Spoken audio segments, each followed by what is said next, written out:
Assalamualaikum warahmatullahi wabarakatuh. Alhamdulillahilladzi arsala rasulahu bil huda wa dinil haqq liyuzhirahu 'alad dini kullihi wa kafa billahi shahida.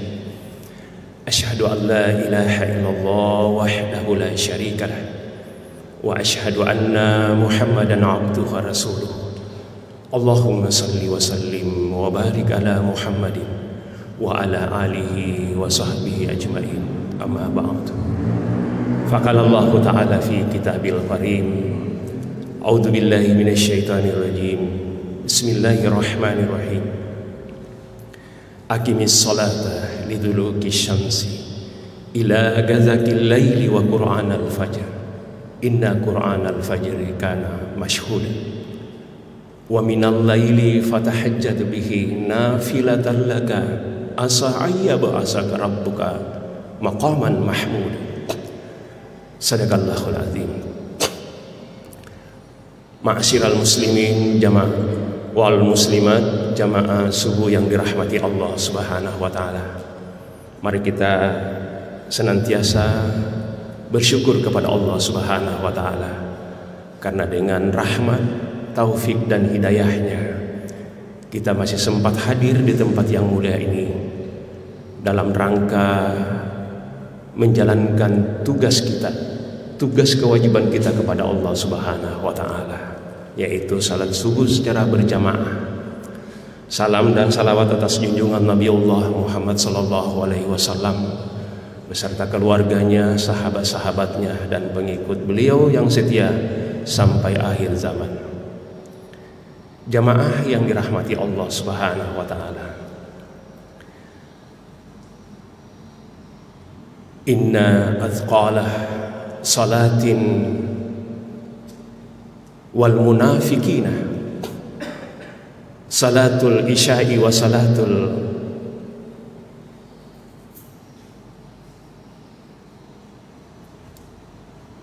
fajar wa salatul fajar. Sesungguhnya salat yang berat buat orang-orang munafik adalah salat isya dan salat subuh. Hadis ini dijelaskan oleh Rasulullah Sallallahu Alaihi Wasallam sampai ada sahabat beliau, yaitu Abdullah bin Ummi Maktum, supaya diberikan dispensasi tidak sholat berjamaah bersama Rasulullah di masjid, karena dia seorang buta, Pak, dan dia hidup sendiri, tidak ada yang menuntun mereka ke masjid. Jadi dia minta dispensasi kepada Rasulullah Shallallahu Alaihi Wasallam, sampai-sampai menurut riwayat dia membentangkan tali dari rumahnya ke masjid untuk menuntun beliau. Tapi apa kata Rasulullah Sallallahu Alaihi Wasallam? Kamu dengar tidak azan di waktu subuh? Dia jawab, saya dengar ya Rasulullah.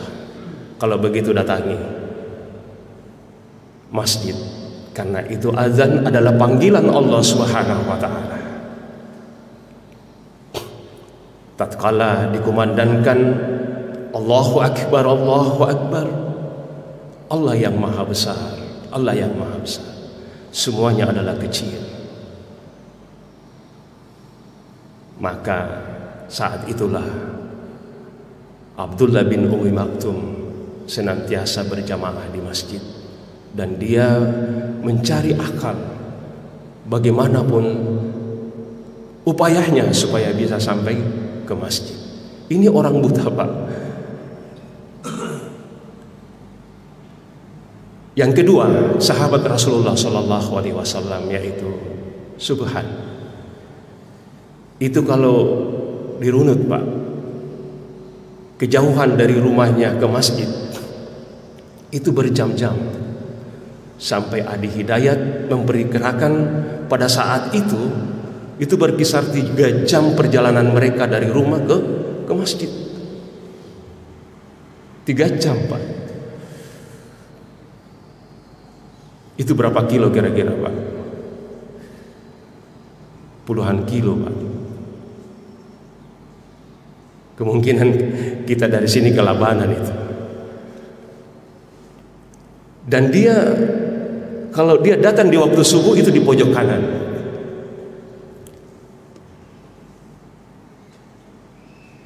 Di pojok kanan. Sampai-sampai Rasulullah Shallallahu Alaihi Wasallam mau memimpin salat subuh, dia periksa ke kanan, Syauban belum datang. Dan Rasulullah Shallallahu Alaihi Wasallam menunda salat subuhnya.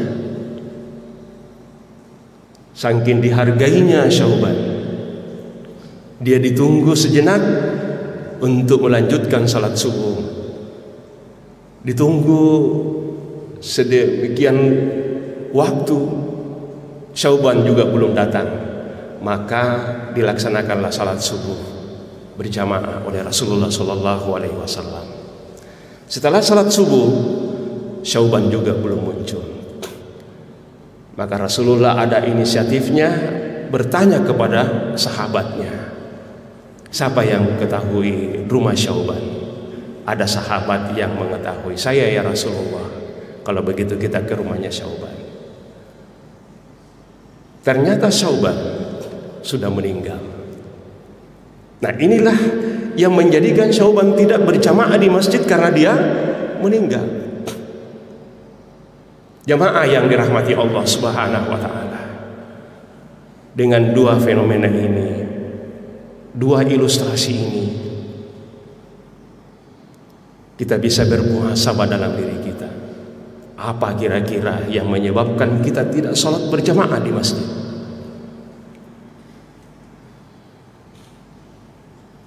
Dan sekiranya kalau kita ketahui Pak, bagaimana manfaatnya berjamaah di masjid, jangankan kita bisa berjalan, jangankan kita bisa dipapa datang ke masjid, merangkak pun kita akan mengupayakan.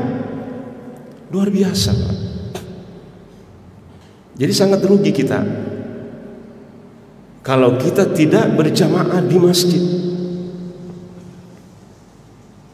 Kita tidak berjamaah di masjid karena kita belum paham, belum kita memahami yang sebenarnya apa manfaatnya. Coba bayangkan Pak, 2 rakaat salat sunat kita tadi itu melebihi daripada isinya dunia ini.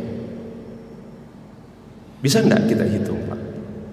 Enggak usah dunia ini, kekayaannya saja Brau ini berapa triliun. Kerugian kita luar biasa. Belum lagi kita diangkat derajat kita oleh Allah Subhanahu wa taala. Sampai 27 derajat kita. Dan perjalanan kita dari satu derajat ke derajat yang lain itu memerlukan waktu 500 tahun. Jadi totalnya 13.500 tahun. Kerugian kita yang luar biasa. Itu dari dampak spiritualnya. Di waktu subuh, dampak kesehatannya luar biasa Pak. Sampai orang-orang di luar Islam itu meneliti, kenapa umat Islam itu dibangunkan, disuruh bangun sholat di waktu subuh. Karena perintah sholat itu tadi di surah Al-Isra ayat 78, aqimis sholata liduluki syamsi ila ghazaqil laili wa qur'anal fajr inna qur'anal fajri kana masyhuda. Dirikanlah sholat dimulai tergelincirnya matahari. Tergelincir itu adalah agak melewati pertengahan. Jadi kalau kita berdiri itu bayangan kita agak miring ke timur. Tergelincirnya matahari itu adalah salat zuhur dengan asar. Sampai terbenamnya matahari yaitu maghrib dan isya. Dan salat subuh ini dia berdiri sendiri, tidak bisa dijamak dan tidak bisa dikasar. Beda dengan salat yang lain. Duhur dengan asar bisa dijamak. Isya dengan maghrib bisa dijamak, subuh tidak bisa dijamak. Dia berdiri sendiri. Harus kita sholat subuh. Jamaah yang dirahmati Allah Subhanahu wa Ta'ala, berbagai penelitian di waktu subuh, ternyata di waktu subuh itu oksigen itu mengandung molekul-molekul yang bisa menginjeksi kekebalan tubuh kita. Subhanallah. Lewat tengah malam sudah mulai muncul oksigen yang mengandung molekul-molekul yang bisa menginjeksi kekebalan tubuh kita.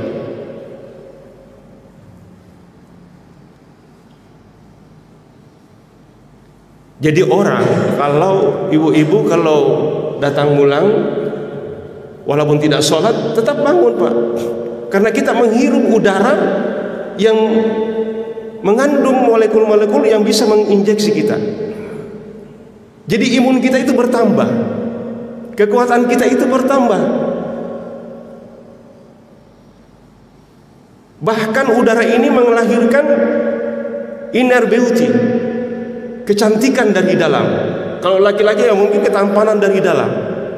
Jadi ada aura tersendirinya orang-orang yang bangun di waktu subuh. Makanya di rumah saya tuh, Pak, kalau sudah waktu subuh tidak ada lagi yang tidur. Sampai anaknya yang protes, saya juga tidak sholat, Pak. Tidak apa-apa, bangun aja. Kamu berzikirkah, berdoakah, belajarkah, membaca bukukah? Banyak kegiatan. Harus ada kegiatan di waktu subuh. Jadi istilahnya pejuang di waktu subuh dan petidur di waktu subuh itu beda, Pak. Kita mulai dari penelitian Profesor Dr. Muhammad Saleh. Dia mengambil disertasi doktornya, hasil penelitian mereka di pesantren Hidayatullah, sampai dia buka disertasi doktornya dalam dunia kesehatan. Padahal dia guru, salah satu guru di Madrasah Aliyah Negeri di Surabaya. Salah satunya guru, Pak, mengambil dunia kesehatan, doktornya adalah Profesor Dr. Muhammad Saleh. Nah, inilah yang menemukan ada molekul-molekul di waktu subuh itu mulai dari tengah malam, puncaknya di sepertiga malam. Sampai dia buat lagi buku terapi salat tahajud. Banyak orang-orang yang sakit sampai kronis bisa disembuhkan lewat terapi salat tahajud. Karena memang di waktu malam itu imun kita bertambah, Pak. Ditambah lagi kita ruku, ditambah lagi kita sujud, memerlukan gerakan-gerakan sehingga menimbulkan imun kita bertambah, kesehatan kita bertambah. Sehingga orang-orang yang sakit kronis itu bisa disembuhkan, alhamdulillah, dengan pertolongan Allah, dengan terapi salat tahajudnya. Belum lagi orang Jepang meneliti kenapa orang Islam itu disuruh bangun di waktu subuh. Bahkan azannya di waktu subuh terkhusus adalah as-salatu khairun minan naum. Salat itu lebih bagus daripada tidur. Karena orang Jepang tidak sholat, maka dia buat senam khusus di waktu subuh. Coba bayangkan, Pak. Jadi waktu subuh itu luar biasa manfaatnya kalau kita sudah bangun, dan luar biasa buruknya kalau kita tidur di waktu subuh. Kita ambil lagi sampel, Pak. Ayam itu lewat tengah malam sudah bangun dia. Kenapa kita tahu bahwa dia sudah bangun lewat tengah malam? Karena dia sudah berkokok, Pak. Lewat tengah malam itu sudah berkokok itu ayam. Tidak ada ayam itu tidur berkokok.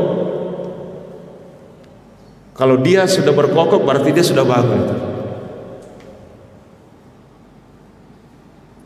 Di waktu fajar dia sudah turun dari tempat tidurnya mengais-ngais mencari rezeki.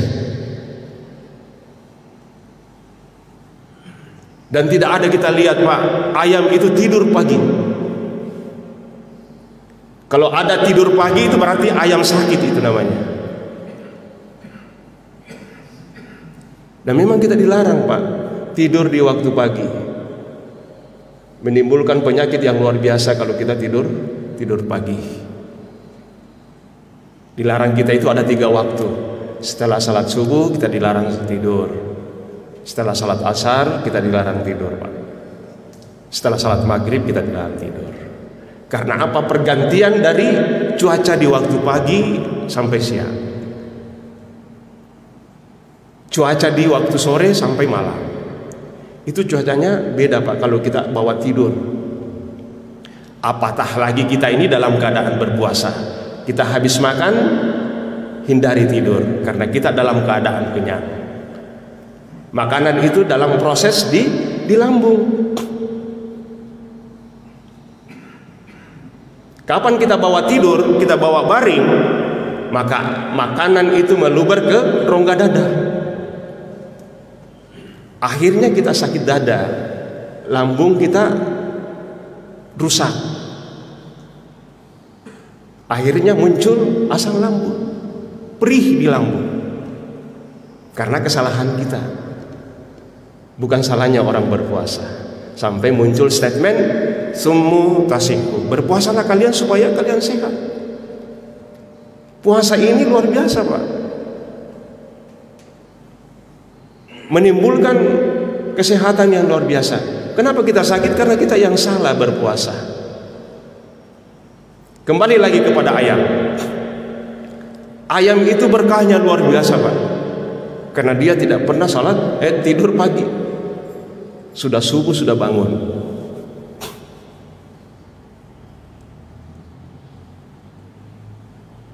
Mulai dari bulunya ayam itu bermanfaat. Saking berkahnya itu ayam. Ada yang kita kenal sapu bulu ayam, itu bermanfaat karena dari bulu ayam. Kulitnya bisa dibikin sup, dagingnya apatah lagi. Itu bermanfaat. Hampir semua manusia senang makan, mengkonsumsi daging ayam. Sampai kotorannya bisa dibikin pupuk. Luar biasa berkahnya buat manusia, kehidupan manusia. Nah, di sisi lain kita lihat kucing Pak. Pagi-pagi masih tidur. Bagaimana kita lihat berkahnya kucing? Bulunya mau dibikin apa itu kucing Pak? Banyak manusia jijik dengan bulu kucing. Kecuali kalau kita rajin memandikan kucing. Dagingnya, ada enggak yang mau konsumsi daging kucing? Tidak ada Pak. Kita jijik dan memang diharamkan. Kotorannya mau dibikin apa? Bermanfaat tidak? Kita jadikan pupuk, insya Allah tanaman itu akan mati. Jadi jamaah yang dirahmati Allah Subhanahu wa Ta'ala, inilah fenomena yang diberikan oleh Allah Subhanahu wa Ta'ala supaya kita mampu mengambil pelajaran darinya. Di waktu subuh kita manfaatkan betul-betul beraktivitas, berjuang di waktu subuh. Jangan tidur di waktu subuh. Istirahat itu Pak tidak mesti harus 8 jam. Tidur itu tidak mestinya harus 8 jam. Tidur itu walaupun tidak cukup 8 jam, tapi tidur yang berkualitas. Sama juga dengan makanan Pak. Makan itu tidak harus kenyang kita. Tapi kalau makanan yang berkualitas, cukup makanan itu 1/3. Karena di dalam lambung kita itu ada kaplingannya Pak. Ada 3 komponen yang harus di dalam lambung kita. 1/3 makanan, 1/3 minuman, 1/3 udara.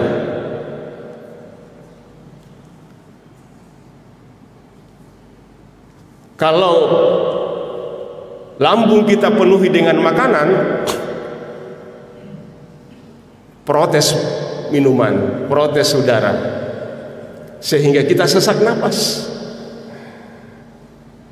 Tapi kalau kita mampu memilah, mengklasifikasi di dalam tubuh kita sepertiga makanan dan sepertiga minuman, sepertiga udara, alhamdulillah kita lega, kita rileks dalam hidup.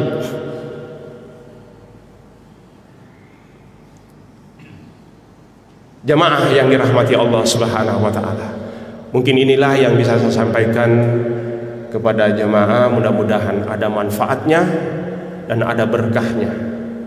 Kita sudah berada di 21 Ramadan. Sesungguhnya kita ini sudah full gas kita. Bahkan kita dekat ke masjid. Aktivitas keduniaan kita kurangi kalau bisa. Karena Ramadan ini sebentar lagi akan meninggalkan kita. Jadi kita betul-betul termotivasi. Bahkan Rasulullah SAW itu itikaf di masjid di akhir daripada Ramadan. Lebih kurangnya mohon dimaafkan. Billahi taufiq wal hidayah. Assalamualaikum warahmatullahi wabarakatuh.